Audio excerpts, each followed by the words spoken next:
रामकृष्ण हरी. आज आपण बनवणार आहे ओल्या हरभऱ्यांची ओली भेळ. याचे हे घाटे खुडून घेतले बरं का, याला घाटे म्हणत्या. आणि हे जे घाटे आहेत हे असे आपण सोलून घेणार आहे. माझे हात बघा कसे झाले. याला आंबा असते बरं का, आंबटपणा असतो ह्या झाडांना, हरभऱ्याच्या झाडांना. तर यातून हे जे आहे हे आपण असे हिरवे हरभरे काढणार आहे. तुम्हाला दाखवते मी बरं का. हे आपण हिरवे हरभरे काढून भाजी पण बनवता येते आणि भाजून खाता पण येतं. भाजी बनवली ना तर खूप छान सोल्याची भाजी होते.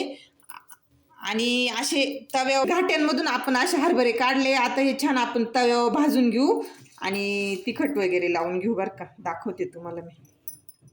बघा आपले घाटे ना छान असे सोलून घेतले. आता ते आपण काय करणार आहे, भाजून घेऊ बरं का. छान भाजून घेतले ना इतकी चवदार लागते. आपण आता हे हरभरे कढईत टाकून छान भाजून घेणार आहे बरं का. आपण हे काय बनवतोय, ओल्या हरभऱ्याची पौष्टिक अशी भेळ बनवतोय आपण बरं का. खूप छान होते ही. आणि हे जे खायला भेटतं ना, हे आपल्याला वर्षातून एकच वेळेस भेटतं बरं का खायला. तर आपण ते नक्की बनवायला पाहिजे, खायला पाहिजे. कसं बघा आपले छान भाजून झाले बरं का. आपण काढून घेऊ आता हे हरभरे.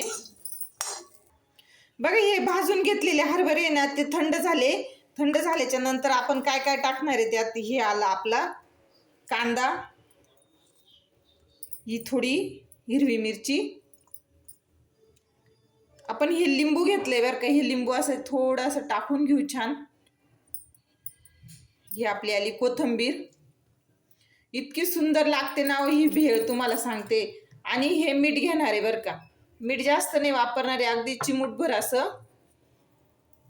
बघा इतकी सुंदर लागते ही हरभऱ्याची ओली भेळ.